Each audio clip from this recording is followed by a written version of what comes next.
আগে ভাগ করা হয়েছে রহমত, মাগফিরাত, নাজাত। আমাদের সামনে থেকে রহমতের দিনগুলো চলে গিয়েছে এবং মাগফিরাতের দিনও শেষের দিকে। এবার আমাদের সামনে আসবে নাজাত। ও বেরাদারি ইসলাম মুআজ্জাজ সামনে কিরাম, তো এই মাসে আমি আপনাদের সম্মুখে যে পবিত্র কোরআন থেকে একখানা মাশহুর ও মারুফ আয়াত তেলাওয়াত করেছি। আমার মহান রব্বুল আলামিন পবিত্র কোরআনে বললেন, ইন্না সলাতা তানহা আনিল ফাহশাই ওয়াল মুনকার। নামাজ হচ্ছে এমন একটা জিনিস, এই নামাজ মানুষকে খারাপ কাজ, সকল অশ্লীল কাজ থেকে বঞ্চিত রাখে।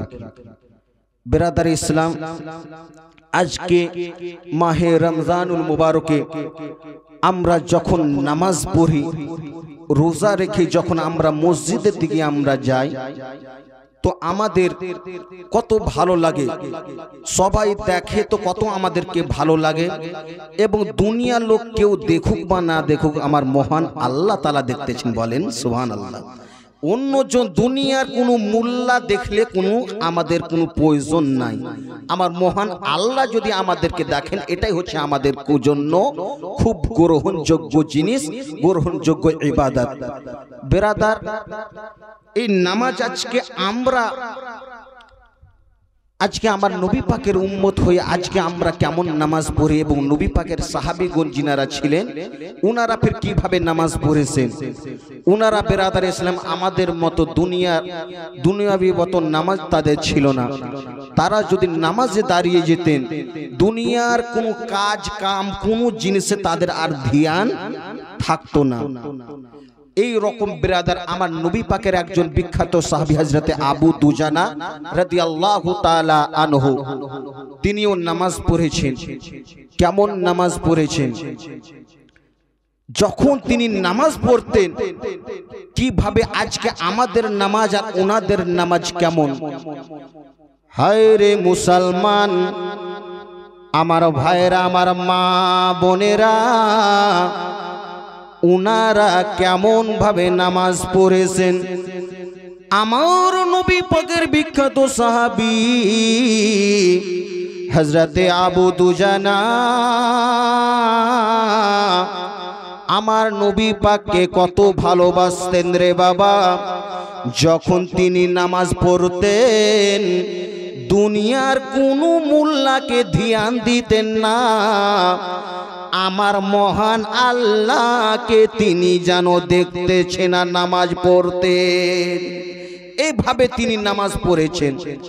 হায় রে মুসলমান, একদিন দুদিন করতে করতে সময় কাটতে লাগলো রে বাবা।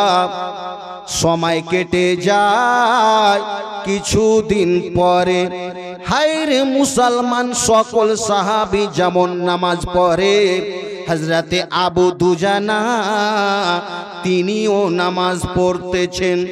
আজকে মুসলমান, আমাদের মধ্যে যদি কেউ কোনো একজন নামাজি প্রত্যেক নামাজের পরে মুনাজাত করে রে বাবা, আর ফজরের নামাজের পরে যদি উঠে চলে আসে, আমরাও জিজ্ঞাসা করব, ও ভাই তোমরা শুনো শুনো গো, ওই যে আব্দুর রহমান যে নামাজ পড়ে, আজকে কিছুদিন ধরে দেখতেছি তিনি যেন একদিন দুদিন ধরে তিনি নামাজের সকল নামাজের পরে মুনাজাত করে, কিন্তু ফজরের নামাজের পরে কেন তিনি মুনাজাত করেন না? আমাদেরকে জিজ্ঞাসা করতে হবে। তেমন মুসলমান, ওইদিকে আমার নবী পাকের বিখ্যাত সাহাবী হযরতে আবু দুজানা রাদিয়াল্লাহু তাআলা আনহু যখন তিনি নামাজ পড়তেছেন রে বাবা, এক দুদিন দিন ধরে কিছুদিন কেটে গেল, কিন্তু সকল নামাজের পরে মুনাজাত করে, ফজরের নামাজের পরে মুনাজাত করেন না। সাহাবীগণ সবাই এক অপরের সঙ্গে আলোচনা করতে লাগলো, কেন তিনি মুনাজাত করে না ফজরের নামাজের পরে? আমাদেরকে জিজ্ঞাসা করতে হবে, সকল নামাজের পরে মুনাজাত করে আর ফজরের নামাজের পরে কেন মুনাজাত করে না? হায় রে মুসলমান, আমার নবী পাককে তিনারা বললেন, ইয়া রাসূলুল্লাহ, ইয়া হাবিবাল্লাহ, ফেদাকা বিউম্মি, ইয়া রাসূলুল্লাহ, নবী গো, আপনার কদম তলে আমার মা বাবা সকল কুরবান। ইয়া রাসূলুল্লাহ, আমরা একটা কথা নিয়ে, প্রশ্ন নিয়ে আপনার সম্পর্কে এসেছি। আমার নবী পাক বললে, ও সাহাবারা, তোমরা বলো বলো গো, আজকে কিসের জন্য তোমরা এসেছো? কি এমন তোমাদের হয়েছে? একবার বলে দাও, কি এমন তোমরা বলতে চাও? সাহাবীগণ বললে, ইয়া রাসূলুল্লাহ, ইয়া হাবিবাল্লাহ, নবী গো, এই যে আমাদের মধ্যে একজন সাহাবী, ওই যে আবু দুজানা রয়েছে, প্রত্যেক নামাজের পরে মুনাজাত করে, কিন্তু ফজরের নামাজের পরে আজকে 2-3 দিন ধরে কেন তিনি মুনাজাত করেন না? আমার নবী পাক বললেন, সাহাবারা রে, তোমরা থেমে যাও, থেমে যাও, আমি তোমাদের নবী রয়েছি, আমি তাকে জিজ্ঞাসা করব কি কেন ফজরের নামাজের পর মুনাজাত করেন না, আর বাঁচব কত দিন? এসো রে ভাই, নামাজ পড়ি আমরা প্রতিদিন, বলেন সুবহানাল্লাহ। নামাজ বিহীন কেমন করে রইবে তুমি আধার ঘরে, ভাবো রে মুমিন। এসো রে ভাই, নামাজ পড়ি আমরা প্রতিদিন, আর বাঁচব কত দিন? এসো রে ভাই, নামাজ পড়ি আমরা প্রতিদিন। অবহেলায় দিন কেটে যায়, পড়ো না নামাজ, হঠাৎ করে দেখবে তুমি হয়ে গেছো লাশ। ঠিক কি ঠিক না বাবা?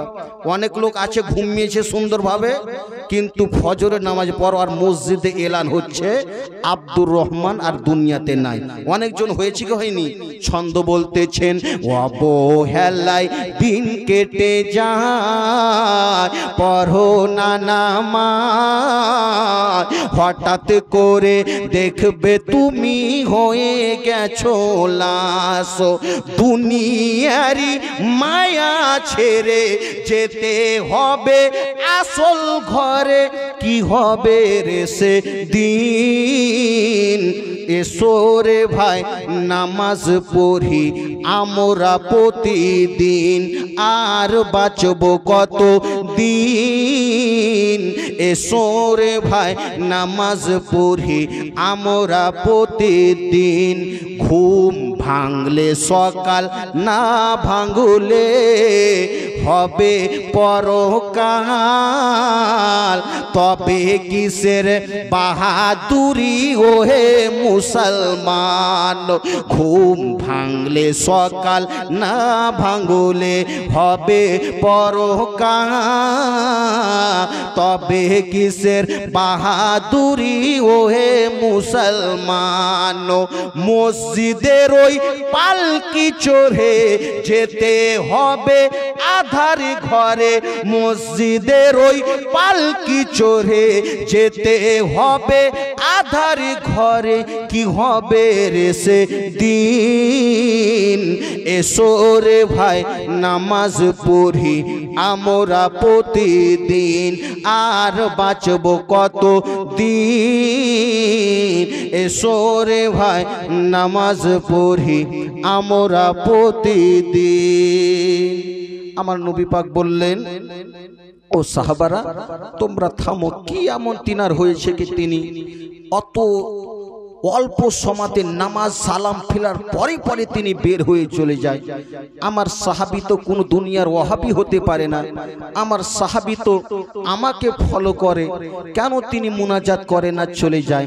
ও মুসলমান আমার ভাইরা, ও আমার মা বোনেরা গো, শুনে যাও মা, রাত্রে বেলা যখন আমার দয়ার নবী পাক সাল্লাল্লাহু তাআলা আলাইহি ওয়াসাল্লাম রে বাবা, হায় রে আবু দুজানা, যখন জোহরের নামাজ পড়ার জন্য এসেছেন, নামাজ পড়ার পরে হায় রে শুনি যেন মুনাজাত করলেন, সুন্নাত পড়লেন। এবার তিনি মসজিদ থেকে যখন তিনি বের হয়ে যাবেন, আমার নবী বললে, ও আবু দুজানা একটু শুনো শুনো, একটু তুমি এখানে আসো। হায় রে নবী পাকের সাহাবী হযরত আবু দুজানা বললে, ইয়া রাসূলুল্লাহ, ইয়া হাবিবাল্লাহ, নবী গো, কিসের জন্য আপনি ডাকলেন বলুন? নবী আমার বললে, ও সাহাবারা তোমরা শুনো গো, আবু দুজানাকে আমি জিজ্ঞাসা করতেছি, তোমরা শোনো।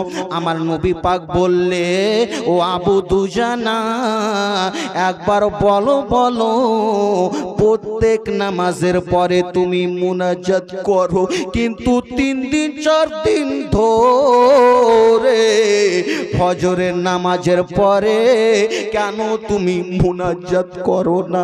হায় রে মুসলমান, এইটুকু জানো, এতটুকু কথা শোনা ছিল রে বাবা। নবী পাকের সাহাবী শুধু 2 চোখের পানি জমিনে পড়তে লাগলো, আর জানো সহ্য করতে পারেন না, জানো 2 চোখের অশ্রু জোরে জোরে জমিনে পড়ে যায়। আমার নবী পাক বললেন, সাহাবী তোমাকে তো অন্য কোনো কথা বলি না, তোমাকে শুধু বলেছি ফজরের নামাজের পরে মুনাজাত কেন করো না, কিন্তু তোমার 2 চোখের পানি কেন জমিনে পড়ে, একবার তুমি বলে দাও, বলে দাও। আমার নবী পাকের সাহাবী হযরত আবু দুজানা বলতে লাগলেন, ইয়া রাসূলুল্লাহ, ইয়া হাবিবাল্লাহ, নবী গো, আমি প্রত্যেক নামাজের পরে মুনাজাত করি, কিন্তু ফজরের নামাজের পরে কিছুদিন ধরে এই জন্য মুনাজাত করি না। আপনি শুনবেন তো শুনুন, আমার বাড়ির পাশে একটি ইহুদি ওই খেজুরের বাগান রয়েছে। আমি আবু দুজানা যখন আমি নামাজ পড়ার জন্য আসি, আমার বাড়ির পাশে ওই ইহুদির খেজুরের যেন গাছ রয়েছে, আর তার ডালগুলো আমার আগনার দিকে ঝুঁকে রয়েছে। ইয়া রাসূলুল্লাহ, আমার বাড়িতে টাকা নাই, আমার বাড়িতে পয়সা নাই, আমার বাড়িতে ধন দৌলত নাই, আমার ছোট ছোট ছেলেগুলো আমি যখন নামাজ পড়ার জন্য চলে আসি, তারা খাওয়ার জন্য শুধু ছটপট ছটপট করতে থাকে, তাদের যেন পেটের যন্ত্রণা তারা সহ্য করতে পারে না। ইয়া রাসূলুল্লাহ, কিন্তু আমি আপনাকে ফলো করি, আমি আপনার সাহাবী, আমার ছেলেগুলো এত জানো খাওয়ার জন্য তাদের জানো শুধু পেটের জ্বালাতে কি খাবে তারা এদিক ওদিক করতে থাকে।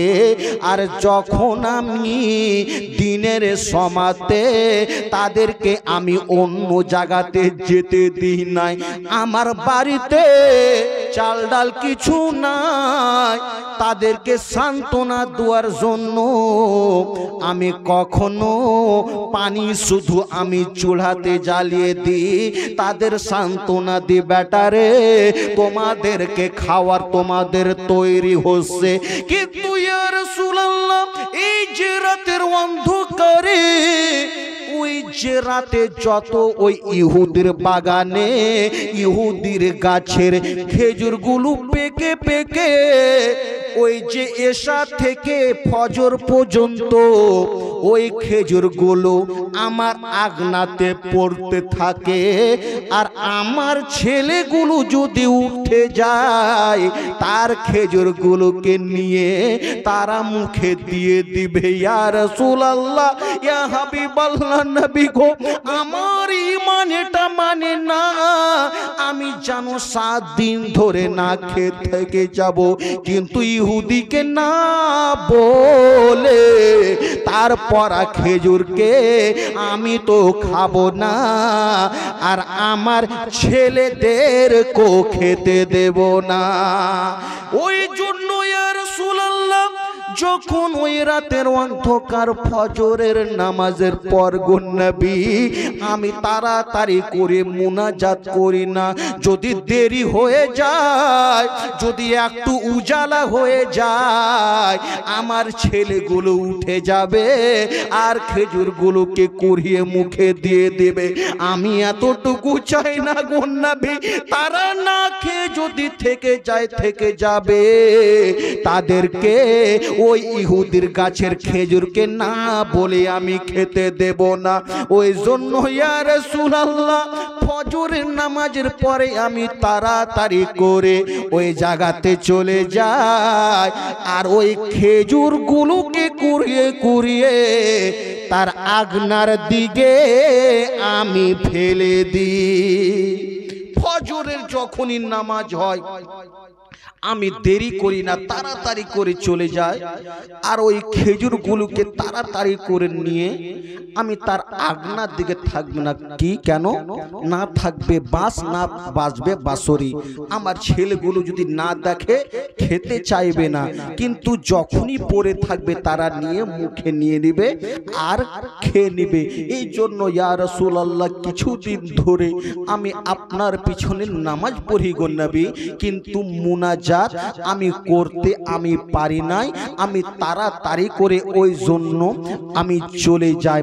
ও মুসলমান ভাইরা, আমার নবী পাক বললেন, ও সাহাবারা তোমরা শুনে নাও, শুনে নাও, কে এমন আছো রে ওই আবু দুজানাকে ওই খেজুরের গাছটা কিনে দেবে? কেন আবু দুজানার কষ্ট আমি সহ্য করতে পারি না। আমার সাহাবী আজকে 3 দিন 4 দিন ধরে তার ছেলে না খেয়ে থাকে, আমি সহ্য করতে পারবো না। তোমরা কি কেউ কি এমন আছো কি আবু দুজানাকে ওই ইহুদির কাছ থেকে ওই খেজুরের গাছটা কিনে দেবে? আমার নবী পাকের সাহাবী হযরতে আবু বকর সিদ্দিক রাদিয়াল্লাহু তাআলা আনহু তিনি বলতে লাগলেন, ইয়া রাসূলুল্লাহ, ইয়া হাবিবাল্লাহ, নবী গো, আমি আছি ওই ইহুদি আজকে যদি আমার সব ধন সম্পত্তি নিয়ে নাই, তবু আমি ওই খেজুরের গাছ কিনে দেব। যা কিছু আমার ধন সম্পত্তি আছে সব যদি নিয়ে নাই, ওই খেজুরের গাছ আমি সেই ইহুদির কাছ থেকে আবু দুজানাকে কিনে দেব। কেন? আজকে আমার নবী পাক মুখ খুলেছেন, নবী পাকের জন্য আমরা জীবন দিয়ে দেব, নবী পাকের জন্য আজকে আমরা সকল কিছু দিয়ে দিব। ওই সমাতে আমার নবী পাক সাল্লাল্লাহু তাআলা আলাইহি সাল্লাম যেন বললেন, ও আমার সাহাবী আবু বকর, তুমি যাও আর তুমি ওই খেজুরের গাছটা তুমি কিনে দিয়ে দাও। ইহুদিকে বলতে লাগলেন, ও ইহুদি, তুমি বলো বলো গো, কি তুমি এমন চাও? তুমি কি টাকা চাও? তোমাকে টাকা দিয়ে দেব। হায় রে মুসলমান, ইহুদি বলতে লাগলো, না না না, আজকে যদি আমি এই যে সুযোগ রয়েছে, ওই যদি আমি নবী পাক তাদের বলে দিয়েছে সাহাবারা নবী পাকের কথাকে অমান্য করতে পারবে না, আমি আজকে একের বদলে আমি 10 চেয়ে যদি নিয়ে নি, ওই জায়গাতেও সাহাবী দিয়ে দিবে। আমার নবী পাকের সাহাবী হযরতে আবু বকর সিদ্দিক বলতে লাগলেন, ও ইহুদি, কি তুমি চাও? তুমি শুনো, আমার সে ওই বাগান যে দেখতেছো ওই জায়গাতে একটি খেজুরের বাগান রয়েছে, ওই খেজুরের বাগানটা আমি তোমাকে দিয়ে দিলাম, এই খেজুরের গাছটা আবু দুজানাকে দিয়ে দাও। বলেন সুবহানাল্লাহ। ওই সমাতে ওই ইহুদি বলতে লাগলো, আজকে আমার একটা খেজুরের গাছ আর তার বাগানে তো এত খেজুরের গাছ রয়েছে, হ্যাঁ আমি নিয়ে নিলাম, তুমি এই যে খেজুরের গাছ আছে আবু দুজানাকে আমি দিয়ে দিলাম, আর যে খেজুরের বাগান আছে আমাকে দিয়ে দাও। হায় রে মুসলমান, আমার নবী পাক সাল্লাল্লাহু তাআলা আলাইহি ওয়াসাল্লাম যিনারা সাহাবীগণ ছিলেন, ওনারা কেমন ভাবে দুনিয়াতে চলেছেন। আজকে আমরা বেরাদার নামাজ পড়ি, আমাদের বেরাদার ইসলাম আমাদের দ্বারাতে মিথ্যা কথা হয়, নামাজ পড়ি আমাদের দ্বারাতে বেরাদার ইসলাম সুদের টাকাও খাওয়া হয়, নামাজ পড়ি আজকে আমাদের দ্বারাতে অশ্লীল ভাষাতে গালি দেওয়া হয়, কিন্তু আজকে আমাদের নামাজ হলো কি হলো না আজকে আমরা খবরও নিই না। কিন্তু ছন্দতে লিখেছেন, নামাজ হলো না রে তোর, নামাজের লইলি না খবর, নামাজ হলো না রে তোর, নামাজের লইলি না খবর। কেন মসজিদে পড়লে আযান সবার আগে যাও, নামাজ শেষে বাইরে এসে সুদের টাকা খাও, নামাজ হলো না রে তোর, নামাজের লইলি না খবর, নামাজ হলো না রে তোর, নামাজের লইলি না খবর।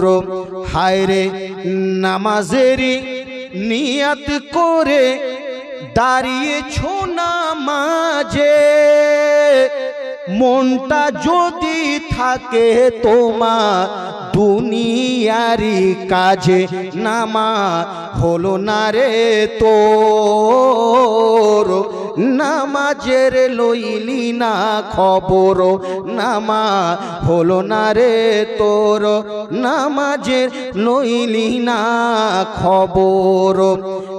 নামাজের ভিতর যদি মশা কামড় মারে, মশা তুমি আগে মারো, রুকু সাজদা ফেলে, নামাজ হলো না রে তোর, নামাজের লইলি না খবর, নামাজ হলো না রে তোর, নামাজের লইলি না খবর। নামাজে তোমার ধর্ম জানো, চুরি তোমার পেশা, এমন নামাজ কবুল হবে কেমনে করলে আশা, নামাজ হলো না রে তোর, নামাজের লইলি না খবর, নামাজ হলো না রে তোর, নামাজের লইলি না খবর। দেখেন নবী পাকের সাহাবী কেমন নামাজ পড়লেন, কি অন্য গাছের খেজুর তো পেরে খায় নাই বাবা, জমিনে পড়েছিল কিন্তু তাও তার ঈমান মানলো না কি আমি ওই খেজুরগুলো আমার ছেলে পেলে খাবে। কেন ইহুদি তো জানা না, ইহুদিকে তো বলা নাই তার খেজুরের গুলো কিভাবে খাবে। আজকে আমাদের মধ্যে বেরাদার যদি আমাদের ছেলে মেয়েরা ছোট বাচ্চারা আজকে যখন দুনিয়াতে থাকতে যখন বেরাদার বাগান যাবে, বাগান ঝড় তুফান উঠে যখন বাতাস উঠে ওই সময়তে বেরাদার যখন বাগান যাবে, বাগানে গিয়ে সে বেরাদার যদি 5টা আম নিচে গাছের তলে পায়, আরো 5টা আমকে সেই গাছ থেকে পেরে নিয়ে চলে আসবে। যদি মাকে এসে বলল আব্দুর রহমান তুমি কি সবটা আম কি তুমি জমিনে পেয়েছো গাছের নিচে পেয়েছো?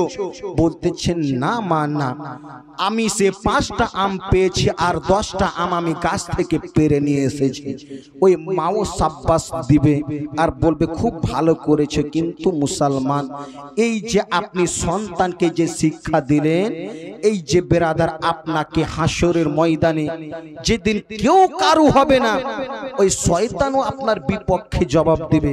আমার মহান রব্বুল আলামিনের কাছে নালিশ করবে কি আজকে যদি সেই সমাতে আমার মা আমাকে ভালো শিক্ষা দিত, আমার দ্বারাতে ওই চুরি করা হতো না। ওই দিন যদি আমার মা আমাকে ভালো কিছু শিক্ষা দিত, আমার দ্বারাতে নামাজ ছুটতো না। কিন্তু মুসলমান না না না, আমার নবী পাক সাল্লাল্লাহু তাআলা আলাইহি ওয়াসাল্লাম আরো নামাজের মধ্যে বলেছেন রে বাবা, আরো হাদিসের মধ্যে পাওয়া যায় মুসলমান আমার নবী পাক সাল্লাল্লাহু তাআলা আলাইহি ওয়াসাল্লাম বলেছেন, ও আমার উম্মত উম্মতিরা তোমরা শুনো শুনো গো, যখন তোমরা নামাজ পড়ো ওই নামাজের কত ফজিলত তোমরা কি জানো? ইয়া রাসূলুল্লাহ, ইয়া হাবিবাল্লাহ, নবী গো আমরা জানি না জানি না, একটু যদি বলে দিন আমরা অনেক ধন্য হব, আমরা সুন্দরভাবে শুনে নেব। আমার নবী পাক বললেন, ও আমার সাহাবারা তোমরা শুনো শুনো, যখন কোনো ব্যক্তি নামাজ পড়ে, যখন কোনো ব্যক্তি নামাজ পড়ার জন্য ওই মসজিদে যায়, ওই মসজিদে যাওয়ার পরে যখন ফজরের নামাজটা পড়ে নেয়, তোমরা শুনো শুনো, ওই যে আজকে কি যদি কোনো ব্যক্তি একটা যদি তার বাড়ির দরজাতে একটা নহর থাকে, একটা নদী থাকে, একটা পুকুর থাকে, কি ওই যে ওই পুকুরখানাতে দিন এবং রাত্রে যদি 5 বার গোসল করে, তার শরীরে কি কোনো ময়লা থাকবে? সাহাবীগণ বললেন না না ইয়া রাসূলুল্লাহ, ইয়া হাবিবাল্লাহ, নবী গো তার শরীরে কোনো ময়লা থাকবে না। আমার দয়ার নবী পাক বললেন, ও সাহাবারা যখন কোনো ব্যক্তি যদি 5 বার গোসল করার কারণে তার শরীরে কোনো ময়লা থাকে না, কোনো ব্যক্তি যখন 5 ওয়াক্তের নামাজ পড়ে, যেমন 5 বার গোসল করার কারণে কোনো ময়লা থাকে না, সেই রকম 5 ওয়াক্তের নামাজ পড়ার কারণে তার শরীরে গুনাহ থাকে না। তার শরীর থেকে যেমন গোসল করার জন্য ময়লাগুলো সাবানের সাথে পানির সঙ্গে ধুয়ে ধুয়ে চলে যায়, ওই গুনাহগুলোও নামাজ পড়ার কারণে ওই গুনাহগুলোও ঝরে ঝরে সে পানির সঙ্গে, এমনকি উজুর পানির সঙ্গে তার গুনাহগুলোও চলে যায়। কিন্তু বেরাদার ইসলাম, আজকে আমাদের নামাজ হয়ে গেছে ডিজিটাল নামাজ। একজন বেরাদার ইসলাম মাস্টার নামাজ পড়তে গিয়েছে, আজকে আমাদের মন থাকে অন্য জায়গাতে আর দিল থাকে অন্য জায়গাতে, চোখ থাকে অন্য জায়গাতে। একজন মাস্টার তো বেরাদার ইসলাম, সেই তো ধন দৌলত দিয়ে তো নামাজ পড়তে পারে না, কোন রকমে একদিন গিয়েছে নামাজ পড়তে। নামাজ পড়তে যাওয়ার পরে বেরাদার ইসলাম যখনই সে নামাজে দাঁড়িয়েছে, দেখতেছে নামাজে দাঁড়াবে, আগে দেখতেছে জুতার দিকে, জুতা আমার ঠিক আছে কি নাই, নাকি হুলিয়া ভাগলো।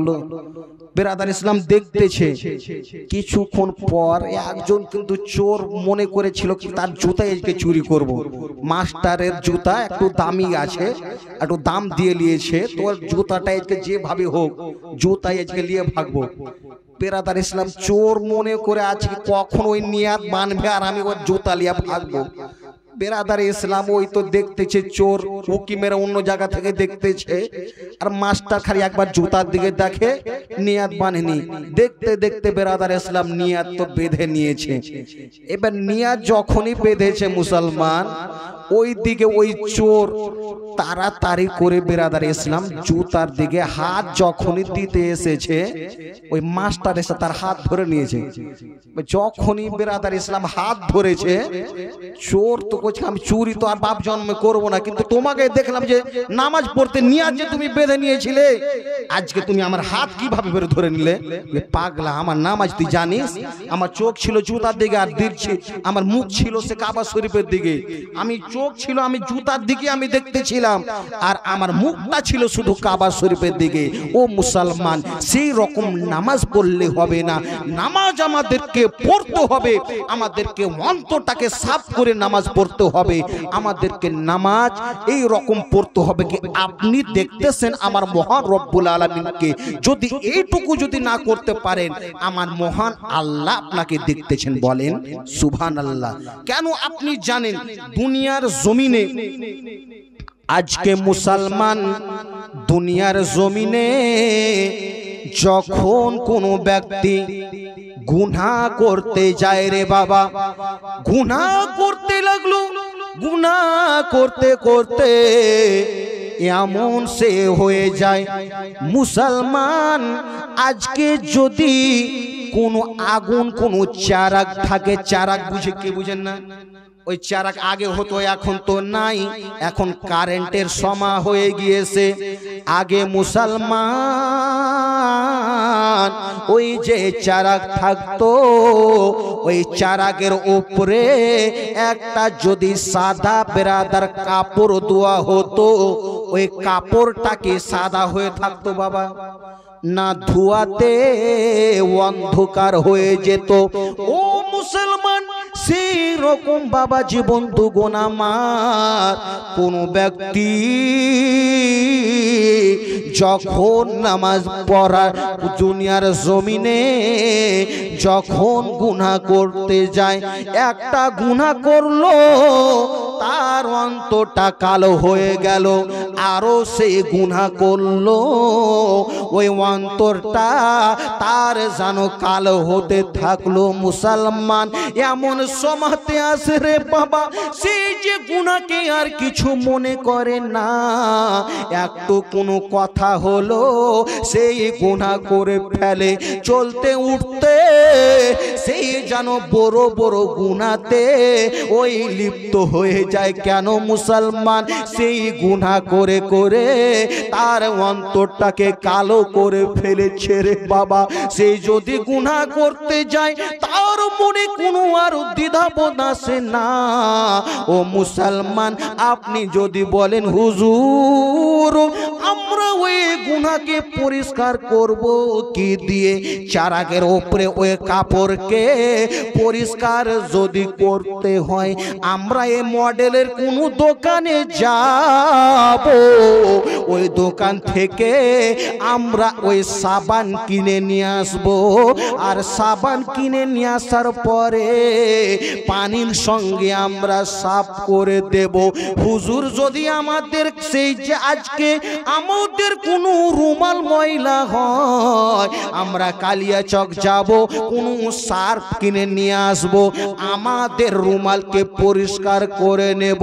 আমাদের পাঞ্জাবি ময়লা হলে আমরা কোনো দোকানে গিয়ে কোনো আমরা মেডিসিন এমনকি সাবান সার্ফ নিয়ে আসব, ওই আমাদের পাঞ্জাবিকে পরিষ্কার করব।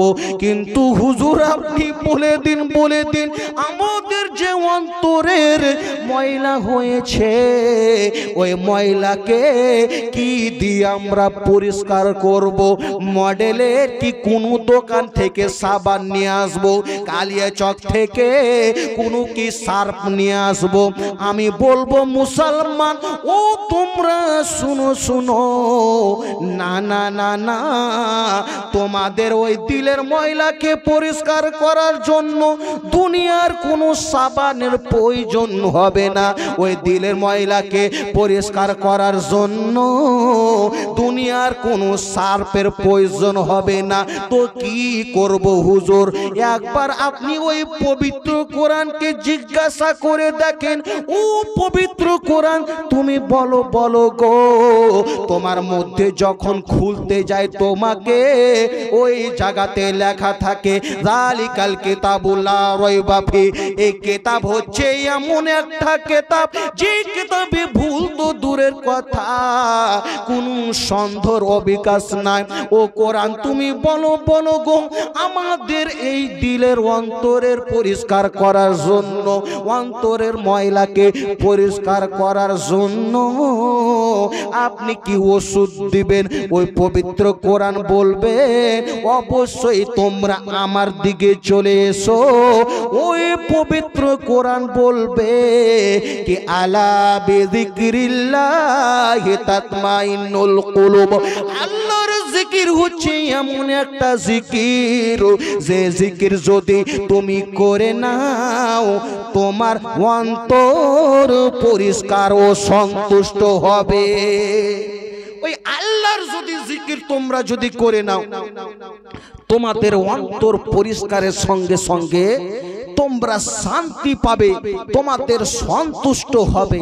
কিন্তু বিরাদারে ইসলাম মুআজ্জাজ সামনে کرام, আজকে আমরা ভালো করে নিজের অন্তরকে পরিষ্কার করতে পারলাম না, আর আমরা নামাজও পড়তে পারলাম না। আজকে দেখতেছেন এই মাহে রমজানুল মুবারক, এত সুন্দর একটা মাস। বিরাদার ইসলাম, আমরা অনেকে আজকে বিরাদার নামাজ পড়ি, কিন্তু বিরাদার ইসলাম আমরা নামাজও পড়ি তো অনেকেও নামাজ তো পড়তে জানে না, আর কেউ বিরাদার পড়তে জানেও, অনেকেও বিরাদার মসজিদের দিকেও যায় না। কিন্তু বিরাদার ইসলাম দুনিয়াটা কয়দিনের জন্য, আজকে আছেন তো কালকে নাই। কখন আপনার নিঃশ্বাসের কোনো বিশ্বাস নাই, কখন আপনি আছেন তো কখনই আপনার ওই এলান হবে মসজিদের মাইকে, একদিন তোমারি নাম মসজিদে হবে এলান, একদিন তোমারি নাম মসজিদে হবে এলান। তৈরি থেকো তৈরি রেখো কবরের মাল সমান, একদিন তোমারি নাম মসজিদে হবে এলান। একদিন তোমাকে পরিয়ে কাফন সঙ্গী সচল ওগো করিবে দাফন, হঠাৎ চলে যাবে আদরের ধন, প্রিয় মা বাবা ভাসিয়ে নয়ন। তৈরি থেকো তৈরি রেখো ওগো কবরের মাল সমান, একদিন তোমারি নাম মসজিদে হবে এলান। একদিন তোমারি হবে বিচার, লাভ আসবে না দুনিয়ারি ক্ষমতা, হতে যদি পারো নবীজির আশিক পুলসে রাতে পার হয়ে যাবে ঠিক। তৈরি থেকো তৈরি রেখো সুন্নতি অববিধান, একদিন তোমারি নাম মসজিদে হবে এলান, একদিন তোমারি নাম মসজিদে হবে এলান। বেরাদার ইসলাম, নামাজ হচ্ছে এমন একটা জিনিস যে নামাজ আপনাকে সকল কাজ থেকে, খারাপ কাজ থেকে আপনাকে বঞ্চিত রাখে। আপনি একবার নামাজ পড়ে দেখুন, যখনই আপনি দাঁড়াবেন সেই নিয়াত বেঁধে ওই সমাতে নামাজ পড়ে বের হবেন মসজিদ থেকে, আপনার মনে একটা বেরাদার কেমন একটা অবিকাশ আসবে কি আমি তো নামাজ পড়তেছি, আজকে আমি এই রকম গুনাহ করতে পারি, আজকে তো আমি নামাজ পড়তেছি, আজকে আমি মানুষের প্রতি অত্যাচার করতে পারি, আজকে তো আমি নামাজ পড়তেছি, আমি মানুষের প্রতি নির্যাতন করতে পারি। আপনি নিজে নিজে বলবেন। কিন্তু মুসলমান সোনা মানিকেরা, আজকে আমাদের ইসলামটা অনেক পিছে, নামাজ রোজা থেকে পিছে। বেরাদার ইসলাম এক জায়গাতে জালসাত করতে গিয়ে এক জায়গাতে আমি বলে দিয়েছি কি ইসলাম থেকে আমরা অনেক পিছে রয়েছি, ইসলাম আমাদের অনেক পিছে। কে জানে কি ওই আমরা চলতে পারলাম না, ওই জন্য আমি বললাম। আর কে জানে কি তোর নাম ইসলাম রয়েছে আর তুই মাথা হুঁশ চলে এসেছিস, তো সেই রকম বেরাদার ইসলাম জোশে পড়ে হুঁশকে হারালে হবে না। আমাদের সকলকে ভালোভাবে শুনতেও হবে, মন দিয়ে শুনতে হবে। জীবনী শুনুন, জীবনী শোনা মানে কি বলেন তো? জীবনী শুনে নিজের জীবনটাকে পরিবর্তন করা, বলেন সুবহানাল্লাহ। জীবনী শুনলেন তো বেরাদার ইসলাম মুআজ্জাজ সামনে کرام, যেহেতু বৃষ্টি চলে আসলো না,